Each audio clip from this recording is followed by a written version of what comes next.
Now, welcome to the next lecture of class 12th mathematics. In the last lecture, we have solved up to the question number 2. हमने question number 2 तक solve कर लिया था first A का.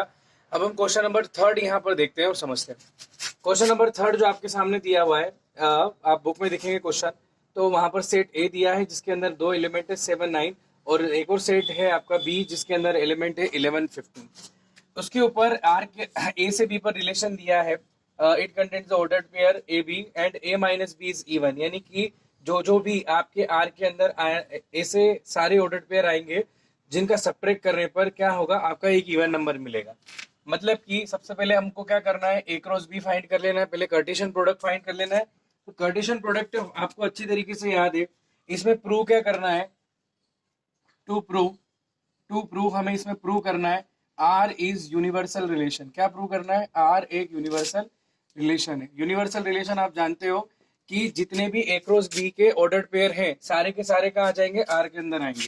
सबसे पहले अपन ए cross B की बात करते हैं. तो ए क्रॉस बी में कौन कौन आएगा, 7, 11 है ना. फिर आएगा आपका 7, 15, फिर आ जाएगा आपका 9, 11, और ये आ जाएगा आपका 9 और 15 आ जाएगा. ठीक है, 9, 15 आ जाएगा. मैं अब यहाँ बात करता हूँ कि हमारा रिलेशन क्या कहता है. Relation that A minus B is even. इन दोनों का सब्ट्रैक्शन करें. Since 7 minus 11 is -4, that is even. Even integer, ये इवन इंटीजर है, इवन नंबर है, लेकिन माइनस का साइन लग रहा है इसलिए इवन इंटीजर है. दूसरा हम बात करें कि 7 minus 15 according to the relation -8, ये भी एक क्या हो जाएगा, इवन इंटीजर हो जाएगा. अगर हम नेक्स्ट की बात करें 9 माइनस 11 -2, एक इवन इंटीजर है, ये इवन इंटीजर हो गया. और एक और आ जाएगा आपका 9 माइनस 15 जो कि माइनस हो जाएगा आपका 6, ये भी एक क्या हो गया, इवन इंटीजर होगा. इवन इंटीजर यानी कि ए क्रॉस बी के सारे ऑर्डर्ड पेयर जो है वो उनको पहले से दूसरे को सब्ट्रैक्ट करने पर जो हमको नंबर मिलता है सारा क्या मिल रहा है, इवन इंटीजर मिल रहा है. इसका मतलब ये सारे ऑर्डर्ड पेयर किसको फॉलो कर रहे हैं, रिलेशन को फॉलो कर रहे हैं. इसलिए आर के अंदर कौन कौन से ऑर्डर्ड पेयर आ जाएंगे, 7, 11, यहाँ आ जाएगा 7, 15 दूसरा. तीसरा हम बात करेंगे 9, 11, ये ऑर्डर्ड पेयर, और चौथा आ जाएगा 9, 15, ये ऑर्डर पेयर आ जाएगा. अब ये सारे ऑर्डर्ड पेयर किसके हैं, ए क्रॉस बी के. तो यहाँ आर जो है ए क्रॉस बी के इक्वल हो गया, और आर ए क्रॉस बी के इक्वल हो गया. इसका मतलब ये हो गया R is what type of relation, R is universal relation. R क्या हो जाएगा, एक यूनिवर्सल रिलेशन हो जाएगा. ठीक है, क्लियर है. क्यों, क्योंकि मैंने आपको बताया था ए क्रॉस बी के सारे ऑर्डर्ड पेयर कहाँ चले जाएंगे, आर में. अगर ए क्रॉस बी के सारे ऑर्डर्ड पेयर आर में आ जाते हैं तो इसका मतलब ये कि आर कौन सा हो जाएगा, एक यूनिवर्सल रिलेशन हो जाएगा. ये हमारा क्वेश्चन नंबर कौन सा, 3rd हो गया. अब हम चलते हैं क्वेश्चन नंबर 4th की ओर. अभी हम यहाँ बात करेंगे क्वेश्चन नंबर 4 की. क्वेश्चन नंबर 4 आपके सामने. क्वेश्चन नंबर 4 का मैं फर्स्ट का सॉल्यूशन कर रहा हूँ. देखिए यहाँ सबसे पहले बात करते हैं अपन रिलेशन की. एक सेट हमारे पास ए है, उस सेट के अंदर एलिमेंट कौन है, 1, 2, 3, 4. उस ए के अंदर रिलेशन डिफाइंड आर है, यानी कि हम बात करेंगे रिलेशन कहाँ से कहाँ डिफाइंड हो रहा है, ए से ए पर, है ना. ए से ए पर, क्योंकि यहाँ कोई अदर सेट बी नहीं दे रखा है. ए पर डिफाइंड होना यानी कि ए से ए पर, ए क्रॉस ए पर रिलेशन आर क्या है, डिफाइंड है. ठीक है, अब यहाँ बात करते हैं सबसे पहले अपन कि इस सेट ए पर रिलेशन आर क्या है. It contain the ordered pair A B, both A and B belongs to A. यानी कि ए और बी दोनों जो एलिमेंट आपको आएंगे, ये ए और बी दोनों कहीं से लेने, इस सेट, इसी सेट से लेने, और उनका सब्ट्रैक्शन करना है. उनको अपन क्या करेंगे, दोनों को घटाएंगे तो आंसर कितना आना चाहिए आपका, 10 आना चाहिए. और वो ये पूछ रहा है कि ये कौन से टाइप का रिलेशन है, क्या यूनिवर्सल रिलेशन है, क्या एम्पटी रिलेशन है, या आइडेंटिटी रिलेशन है, इसके बारे में हमको डिस्कस करना है. नाउ सबसे पहले मैंने आपको बताया था कार्टेशियन प्रोडक्ट फाइंड करो, लेकिन यहाँ दो सेट तो दिखाई नहीं दे रहे. तो दो सेट नहीं दिखाई दे रहे तो आर किस पर डिफाइन है, ए पर, यानी हम निकालेंगे ए क्रॉस ए. तो ए क्रॉस ए निकलेगा 1, 2, 3, 4 से अपन क्या निकालेंगे, 1, 2, 3, 4 का हम निकाल लेंगे कार्टेशियन प्रोडक्ट. तो आपको मालूम है कि कौन कौन से ऑर्डर्ड पेयर आएंगे. तो देखो 1, 1 आ जाएगा, 1, 2, 1, 3, और ये आएगा साथ में 1, 4, है ना. फिर आ जाएगा 2, 1, फिर 2, 2, और फिर आ जाएगा 2, 3, और फिर आ जाएगा 2, 4, और फिर आ जाएगा 2, 5, फिर 3, 1, 3, 1 आएगा, 3, 1 हो गया. फिर आ जाएगा 3, 2, फिर आ जाएगा आपका 3, 3, फिर आ जाएगा 3, 4, एंड इन द लास्ट हमारा आ जाएगा 4, 1, फिर आ जाएगा 4, 2, फिर आ जाएगा 4, 3, और फिर आपके साथ सामने आ जाएगा 4 और 4 आ जाएगा। ठीक है, ये सारे पॉसिबल ऑर्डर्ड पेयर निकाल लिए।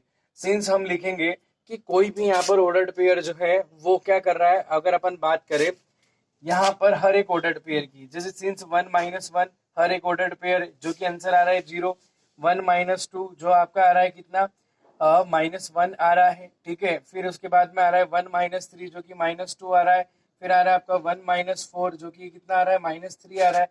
इसी तरीके से अपन यहाँ लिख सकते हैं 2 - 1 जो कि 1 होगा, 2 - 2 जो कि 0 होगा, फिर 2 - 3 जो कि -1 होगा, फिर 2 - 4 जो कि -2 होगा। अगले में 3 - 1 जो कि कितना होगा, 2 होगा, फिर 3 - 2 जो कि कितना 1 होगा, फिर आ जाएगा 3 - 3 जो कि 0 हो गया, और 3 माइनस कितना आ जाएगा 4, ये -1 होगा। लास्ट में देखिए 4 - 1 ये हो जाएगा 3, 4 - 2 ये हो जाएगा 2, और फिर आ जाएगा 4 - 3 हो जाएगा 1, और आ जाएगा 4 - 4 जो कि 0। आप देखो सबको सब्ट्रैक्ट करने पर क्या कहीं 1 दिखाई 10 दिखाई दे रहा है, क्या नहीं दिखाई दे रहा है। तो आर क्या हो जाएगा, आर एक एम्प्टी सेट हो जाएगा। आर किसके इक्वल हो जाएगा, 5 के इक्वल हो जाएगा। इसका मतलब ये है कि आर एक क्या हो गया, एम्प्टी रिलेशन हो गया। क्यों, क्योंकि कोई भी ए क्रॉस ए का ऑर्डर पेयर क्या कर रहा है, a - b = 10 नहीं दे रहा है। अगर देता तो वो कहाँ चला जाता, आर के सेट में चला जाता। इस तरीके से आर हमारा क्या बन गया, एम्प्टी रिलेशन बन गया। ठीक है, तो ये क्वेश्चन हो गया हमारा क्वेश्चन नंबर 4। फिर से समझा देता हूँ। सेट ए से ए पर डिफाइंड रिलेशन आर है। वो ये कह रहा है कि कोई से भी ए से अपनों को ऑर्डर्ड पेयर आर के अंदर आएंगे जिनके एलिमेंट को सब्ट्रैक्ट करने पर आंसर कितना आ जाएगा, 10 आ जाएगा। अब हम बात करें यहाँ पे 10 तो आ जाएगा, लेकिन ए क्रॉस ए का कोई भी ऑर्डर्ड पेयर जिनको सब्ट्रैक्ट करें एलिमेंट को, तो 10 आंसर नहीं दे रहा है। इसका मतलब आर क्या हो जाएगा, 5 के इक्वल हो जाएगा। आर एक क्या कहलाएगा, एम्प्टी रिलेशन कहलाएगा। ये हमारा कौन सा एम्प्टी रिलेशन हो गया। तो इस तरीके से हमने यहाँ पर क्या कर लिया, क्वेश्चन नंबर 4 का फर्स्ट क्वेश्चन सॉल्व कर लिया। अब हम क्वेश्चन नंबर 4 का सेकंड क्वेश्चन देखते हैं। अभी हमारे पास क्वेश्चन नंबर 4 का हमारे पास आ रहा है क्वेश्चन नंबर सेकंड, और जिस ये एक रिलेशन आर है जो कि सेट ए पर दिया गया है। सेट ए के अंदर एक रिलेशन आर, और 1 2 3 4 एलिमेंट किसके, सेट ए के।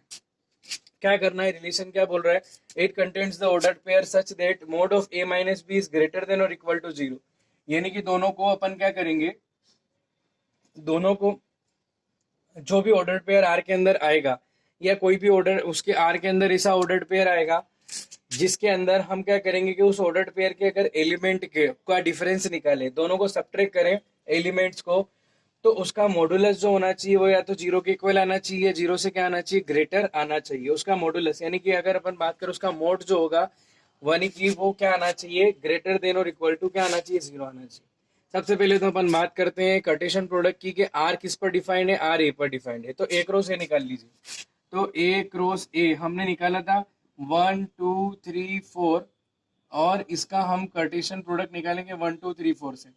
तो यहाँ आपके पास जो ऑर्डर्ड पेयर आएंगे वो 1 1 से स्टार्ट होंगे, 1 1 1 2 1 3, और हो जाएगा आपका 1 4। ठीक है, और फिर उसके बाद में 2 1, फिर आ जाएगा 2 2, फिर आ जाएगा 2 3, और आएगा आपका 2 4। ठीक है, फिर उसके बाद में आ जाएगा 3 1 3 1, फिर आ जाएगा आपका 3 2, फिर आ जाएगा आपके पास 3 3, फिर आ जाएगा आपके पास कितना 3 4। ठीक है, फिर आपके पास 4 1, फिर आएगा 4 2, और आ जाएगा 4 3, और फिर उसके बाद आ जाएगा 4 और 4 आ जाएगा। ठीक, ये सारे ऑर्डर्ड पेयर आ गए। सिंस अब हम एक एक ऑर्डर्ड पेयर का मॉडुलस और उसको चेक कर लेते हैं, ध्यान दीजिएगा। सबसे पहले मैं बात कर रहा हूँ 1 - 1 कितना होगा, 0 होगा। मैं यहाँ लिख रहा हूँ 1 - 1, ध्यान दीजिएगा। 1 - 1 यानी मॉडुलस के अंदर मैं लिख रहा हूँ 1 - 1 दैट इज इक्वल टू 0। फिर 1 - 2, अब 1 - 2 -1 होता है लेकिन मोड लग रहा है, तो आंसर क्या आएगा, +1। फिर उसके बाद में 1 माइनस मॉडुलस में 1 - 3 -2, लेकिन आंसर आएगा +2। ठीक है, इसी तरीके से मैं एक और लिख देता हूँ यहाँ पर। यहाँ की बात करते हैं 1 - 4 दैट इज इक्वल टू -3 अंदर, तो लेकिन मोड लग रहा है, तो मोड लगने के बाद क्या होती है, वो जो भी वैल्यू बाहर निकलेगी वो प्लस की हो जाएगी, दैट इज इक्वल टू 3। फिर आप बात कर रहे हैं 2 - 1, तो ये हो जाएगा आपका ऑलरेडी 1। 2 - 2 ये आ जाएगा आपका 0। फिर आ जाएगा 2 - 3 यानी -1, लेकिन मोड लगने के लिए प्लस मोड लग रहा है इसलिए 2 - 4 -2 होगा, लेकिन बाहर आने पे 2 हो जाएगा। फिर आ जाएगा आपका 3 - 1 जबकि ये होगा 2। फिर आ जाएगा 3 - 2 ये हो जाएगा आपका 1। फिर आ जाएगा आपका 3 - 3 जो कि हो जाएगा 0। 3 - 4 ये -1 होता है लेकिन मोड लग रहा है इसलिए +1 आ जाएगा।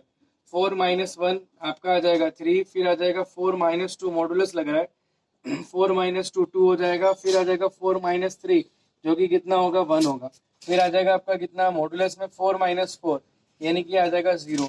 आप देखिए कि जितने भी वैल्यू यहाँ पर आंसर में दिखाई दे रही सारी या तो मोस्ट प्रोबेबली या तो 0 के इक्वल है या 0 से क्या है ग्रेटर है, क्योंकि ये पॉजिटिव वैल्यू है।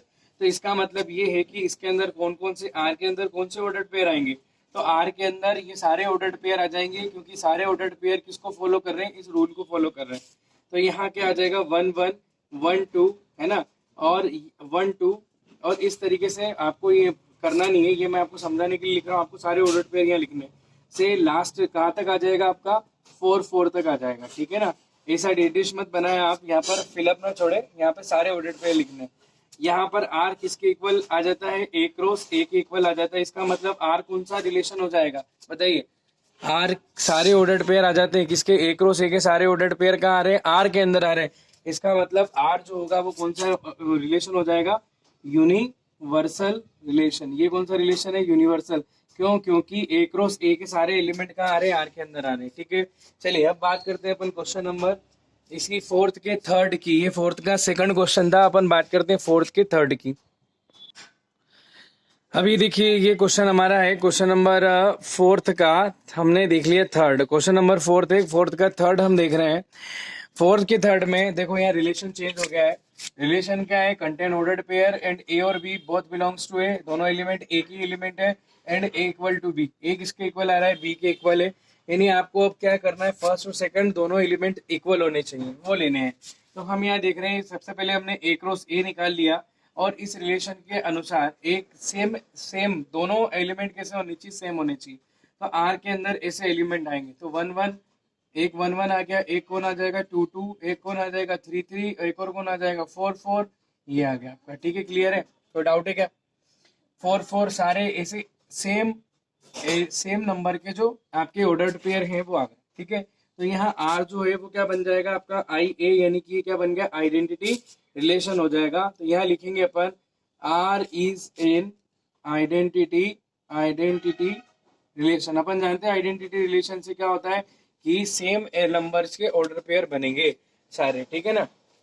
तो ये आइडेंटिटी रिलेशन हो गया ये फोर्थ के, यानी कि हमने फर्स्ट ए 1 ए कंप्लीट यहाँ पर सोल्व कर लिए। इसके बाद हम कुछ टर्म जो है वो हमको समझना है, वो हम समझते हैं।